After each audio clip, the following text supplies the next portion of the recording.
And she's like, but I fulfill my promises. Like, homie, I told you you weren't gonna need your eggplant when I got done with it. I told you that. I don't know why you thought. Don't know why you thought you were gonna walk away with it. But I literally told you, like, even if I spare your life, you're not gonna be able to use that anymore. So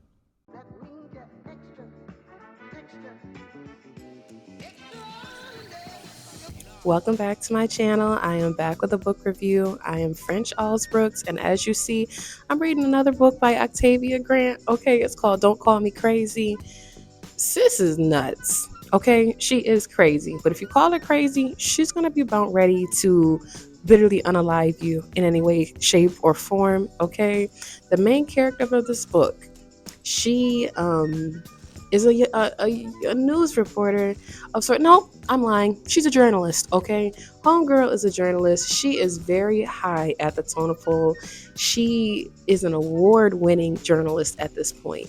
So when she gets presented with the opportunity to headline this show, this show interviewing inmates, she knows it could take her career to exceptional heights. Okay, and when Miss Ivory Addison sits down with Amalia, that's what I'm calling her now. Don't know if that's the right pronunciation, but we're rolling with it for the moment. Miss Amalia is she's seductive. Okay, she has a southern drawl on her. The woman is beautiful, and even when Ivory sits down next to her and she's interviewing her, Ivory's like, I see how you be drawing these men in and getting them to let their guard down and just having your way with them, because she is so sultry, she's smooth, just the way she articulates herself, it really lowers your defense mechanism. It makes you want to get to know her more. So as Ivory is interviewing her, she's asking her very straightforward questions of, how did you meet so and so? What caused you to wreak so much harm and havoc on these people? You were unaliving people, decapitating people, literally torturing people in a way like you had a personal vengeance against them. What was it that drove you to be this way? And when I say Amalia will dance around a question, that girl will dance around a question like a stripper on a strip pole.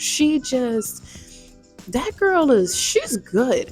And it was sad because even with listening to some of the horrible and despicable acts that she committed, you have these horny OCOs that are getting aroused in the room with her.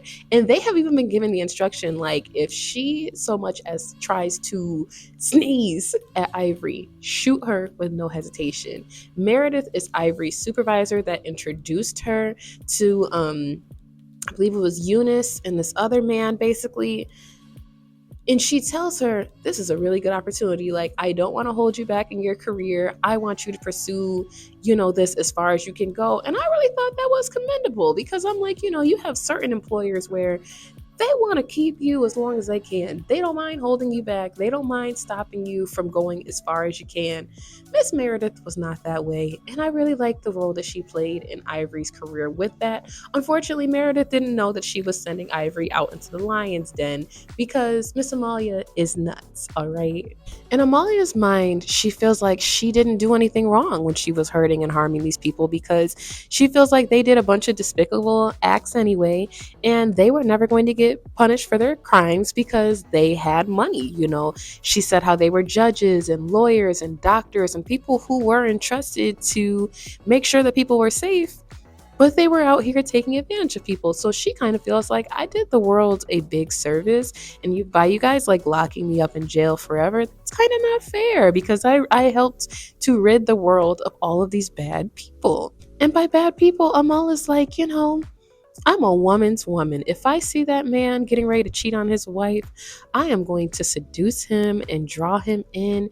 And don't worry, Nia, I overheard your husband cheating, but I got you. I'm going to lead him astray, and I'm going to go ahead and invite him into this room, and I'm going to try to take his second head off of his body. Like, she is insane. Her sense of humor is very it is unmatched. It is unhinged. She doesn't mind pushing the envelope. And she's like, but I fulfill my promises. Like, homie, I told you you weren't gonna need your eggplant when I got done with it. I told you that. I don't know why you thought. Don't know why you thought you were gonna walk away with it. But I literally told you, like, even if I spare your life, you're not gonna be able to use that anymore. So when someone in the book named Tony literally tells Amalia that she's crazy, she loses it. She slaps the hell out of this man and tells him, "Don't call me crazy. Like, don't do that. Since you think I'm crazy, I'm about to show you what crazy is." Without saying too much, this book goes to show you that you never truly know someone. Okay, Meredith thought that she knew her friends all her life, and she's like, Ivory, I promise you I would have never sent you in here to do this if I had have known this is what you were signing up for. It also goes to show you that when you're reading certain books, you'll think that you have the ending figured out and you'll think that you've gotten past all the twists and turns. But then you have authors like Octavia Grant that will sit here and show you that last chapter of the book. You were wrong. You were wrong. You were super wrong. Like, yeah, no, the book doesn't end the way you thought it was going to end. I loved it. Okay. This book was definitely close to a 5 star for me. I think it's closer to a 4, just for the simple fact of I think the speed was a little bit. I wanted it faster and I wanted her to do crazier things. And trust me, girl was doing crazy stuff, but I think I just thought she was going to do more crazy things. And I just thought that she was going to have more of a, not her reasoning for treating her father the way that she did, with the context that you're given, you think, it kind of makes sense. But Homegirl was something special, and that's all I'm going to say. If you have not already, go ahead and hit the subscribe button. I am dropping book reviews back to back. They're already lined up for the next month or so you can go ahead and turn on the notifications so that you can see it when it's getting ready to premiere.